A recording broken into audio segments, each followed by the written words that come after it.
Okay, we're good. All right. Calling to order the August 19th, 2020 meeting of the Board of Assessors. First, we need to do a roll call. If you could please provide your name and the names of anybody that might be with you in the room. Barry? Yep, Barry Seaver, no one's in the room. Brian? Hi, I'm Brian Ware, and there's nobody in the room. And I'm Jay Hutchins, and there's no one in my room either. And Rick Vincent, Chief Assessor, is present, and there's nobody in the room with me. And you'll read that paragraph now? Sure. Due to the current situation with the COVID-19 pandemic, this meeting is being held virtually in accordance with RSA 91A and the Governor's Emergency Order number 12. The public is allowed to participate through Microsoft Teams or by phone. The public member participating by phone would need to press *6 in order to be recognized. Thank you, Rick. First order of business is the acceptance of the minutes from the July 2nd meeting. Rick, should we delay that until we have 3 members that were present? Oh, yeah. Let me see. No, I didn't print it out. Yes, I think we should. Yeah, because Brian wasn't on board yet, and Right. Frank Yeah. was here and Sal was here, but we've only got Jay and Barry. So Yeah. we'll delay that till the next meeting. The July 29th meeting, however, we have a quorum.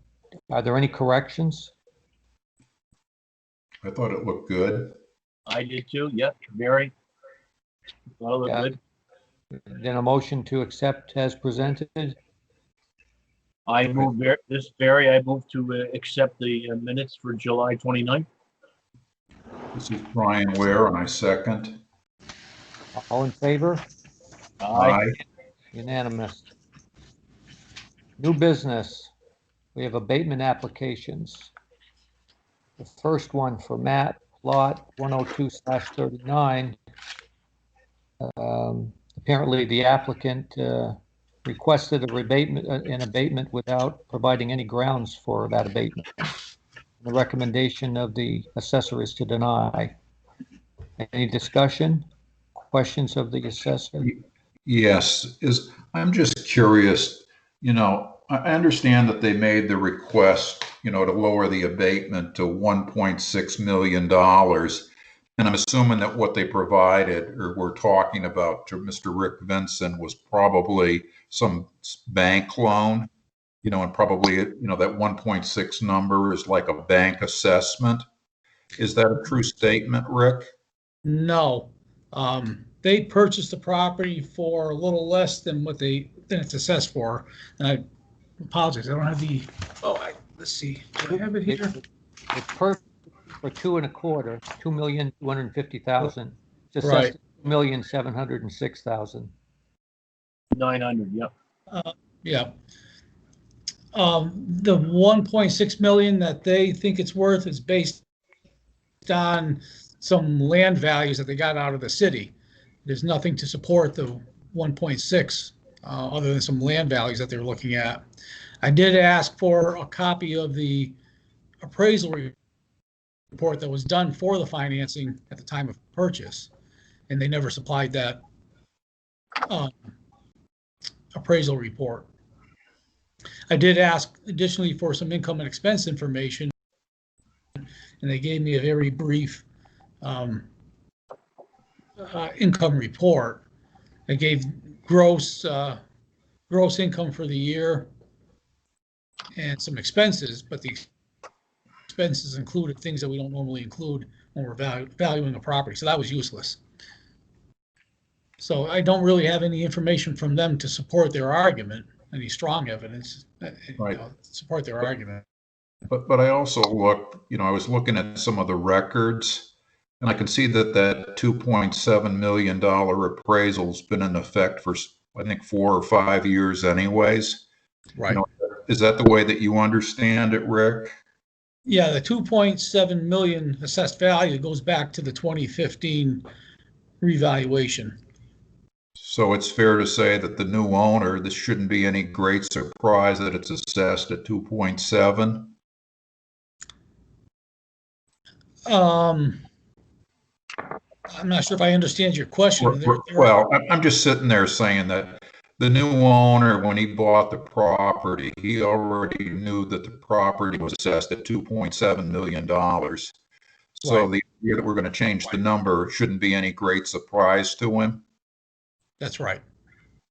Is the only thing that I can see is that there might be an argument here for changing the assessment down to what the organization purchased the property for, the $2.25 million. Is that something that we commonly do? Well, sure, yeah, if there's good evidence that that's what it's worth. They did address the equalization ratio of 85%. But again, there's just no indication that from them, there's no proof that the 2.7 million is over assessed. I'd have to look at that and then maybe apply the ratio. But I looked at my per unit value for other apartment buildings in Lebanon and sales of apartment buildings throughout the state. And the indication for the per unit value is much higher than what we have, which is I think about $70,000 or $80,000 is the per unit value for that property. Right. And the sales that I looked at are much higher than 70 or 80,000. They're up 100,000 and greater. So I just don't have anything to really support reducing the assessed value on this property.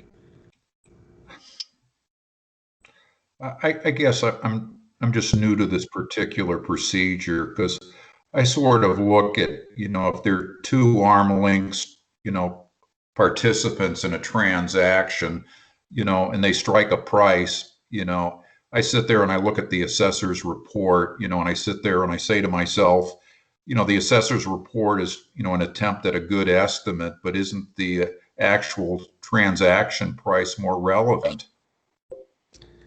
It can be, but the way that the laws are established, the assessed value in cases like this, the assessed value is the value, and the property owner has to give sufficient proof that the assessed value is incorrect. They haven't given sufficient proof. And the process, Brian, for coming up with these values is utilized across the board to all properties in order to provide equity. So if we reduce this relative to other properties, then we lose that equalization. Right, because I know if I've been looking at the Department of Revenue Administration, and they show that the Lebanon 2019 equalization rate is like 79%. And I would think that, we'd probably want to see if we could raise that a little bit with our 2020 5-year assessments. That's at least. Not right now. Pardon? That is what we're working on right now. Right. We should be closer to 100% when it's all done. I've got a question, Rick. How much trouble do we have being at 79%? Because the way I look at it, the property values in the Upper Valley have gone soaring because of the expansion of Dartmouth Hitchcock Hospital. Does the State Department of Revenue sort of take that into account?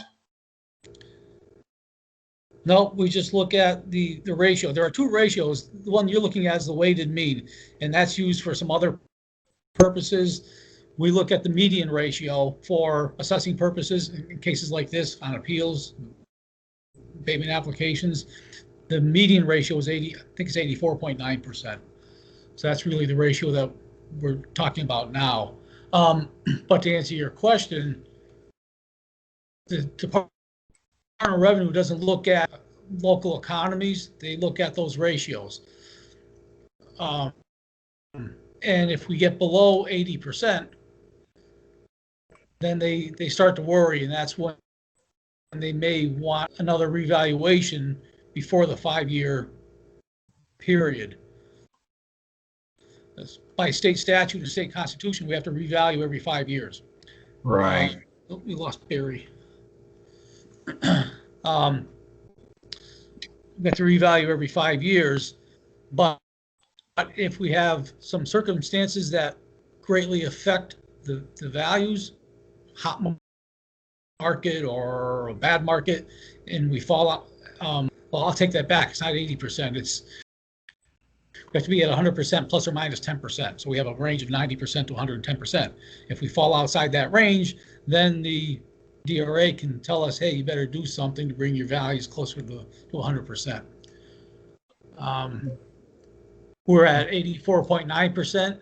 So we're at that point where the DRA might be concerned, but we're in a revaluation year now anyway. So they know that we're going to be addressing that. Well, this is very, Rick, when the property was purchased, it gets a reevaluation anyways, correct? No, we look at the purchase price and compare it to the assessed value. We do send out letters to every purchaser whenever a property is transferred. We send out a letter asking for an inspection of the property and some basic information on the sale of the property. We never heard from this buyer until they filed the abatement application. So that's why you stated the 2.769 number.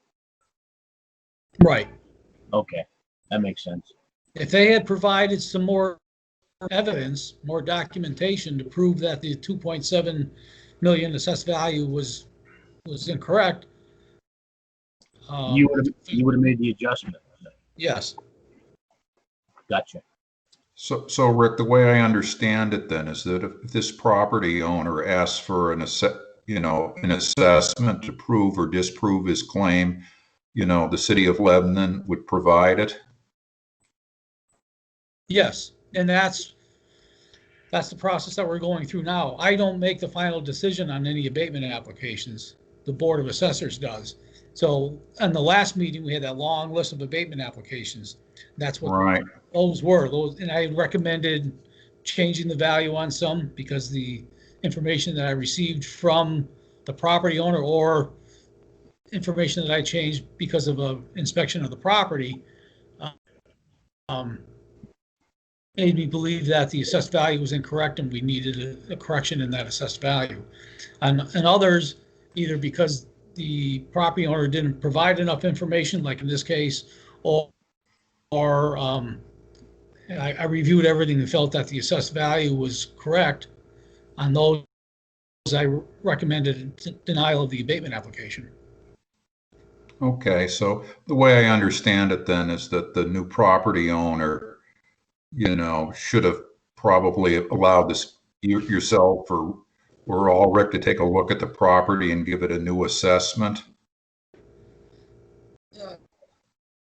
Yeah, looking at the property, one of the big difference, right now we're not doing any interior inspections anyway because of the COVID situation. But in this case, what I wanted was the appraisal report from the purchase for the financing of the purchase, and they didn't provide that information. Okay. So on an income producing property like this apartment complex, the appraisal report and the income and expense information, those are the most important things that I need to determine what the proper value is. And I didn't get any of that information. As I stated earlier, they gave me some basic information on income and expenses, but it wasn't enough to analyze. It was just a general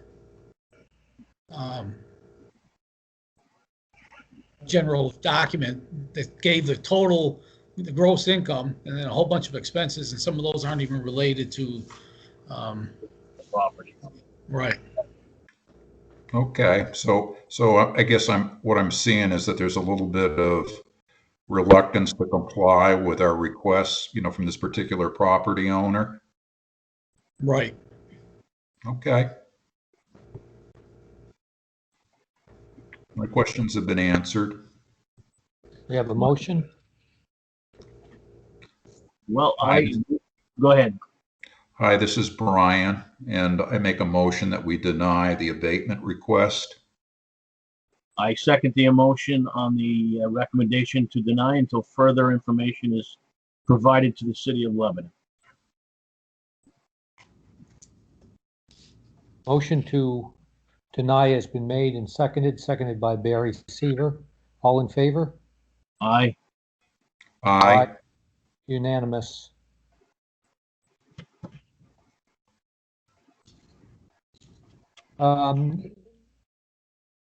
Map lot 77/151 is a administrative adjustment. Would you like to briefly describe that, Rick? For the Sure. record?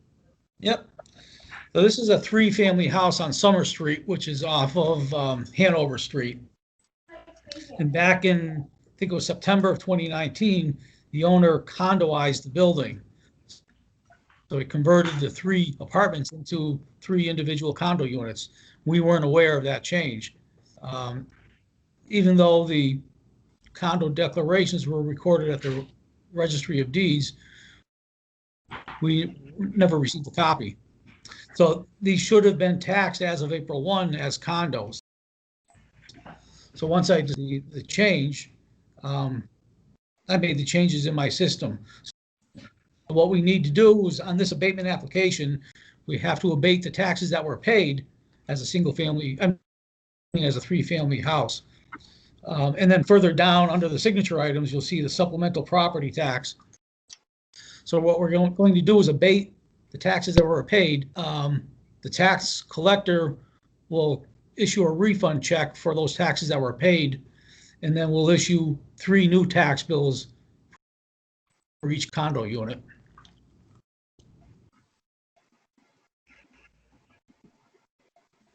Is that clear?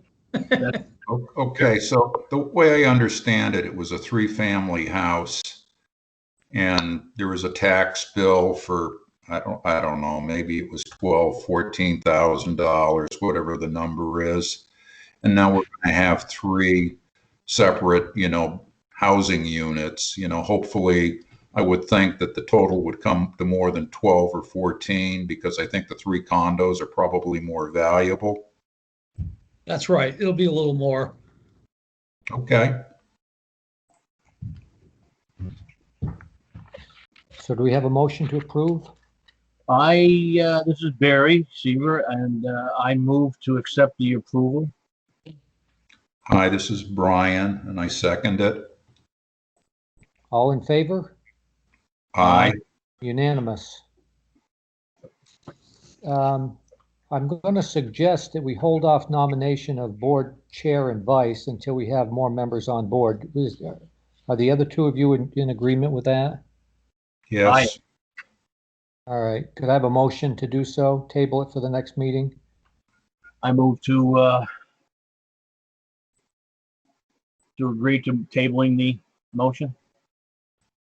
Hi, this is Brian. I second it. All in favor? We're unanimous. Aye.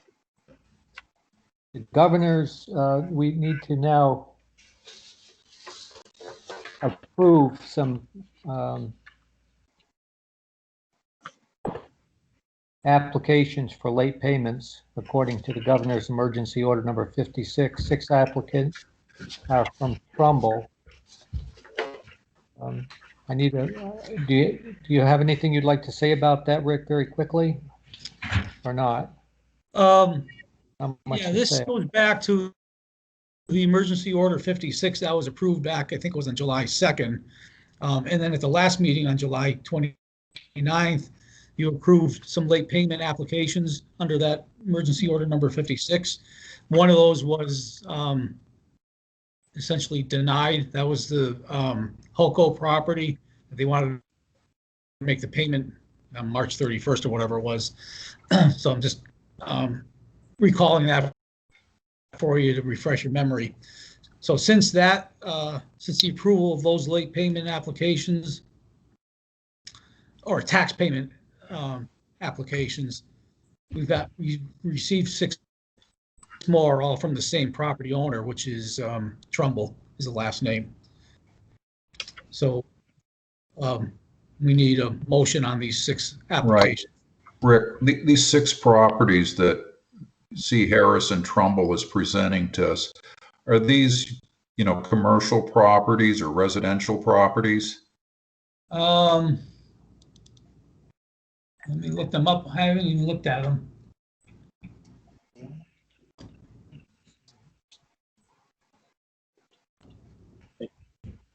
Look like they're mostly commercial. Let me check on one of them.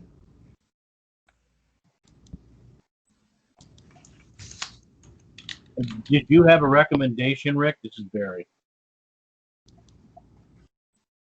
Let me just check on this one thing first. All right. The one is a 3-family. The others look like they're commercials, just based on the property address. My recommendation would be to approve these. These are all actual monthly payments, and that's what you approved last time, except for that one, the exception where they wanted to make the full tax payment at the end of the tax year. Gotcha. Okay. Well, this is Barry. I move to accept the approval for alternate payments. This is Brian. I second. Motion has been made and seconded to approve the alternate payment arrangements for those 6 properties that are listed and attached to this meeting document. All in favor? Aye. I guess we're all in favor, yes? Yes, yes. Okay, actually we unanimously approve that. I think that takes care of what we need to do. We have a motion to adjourn. How about this category 5 that says signature items? Is that something we ought to be concerned with? That's something that's done outside of the meeting. Oh, okay. I move to adjourn. Barry. This is Brian. I second. All in favor? Aye. We stand adjourned, and you can turn off the recording, Rick. Yeah. And you can explain how the signature items are handled. Sure. Brian. Let me stop the recording.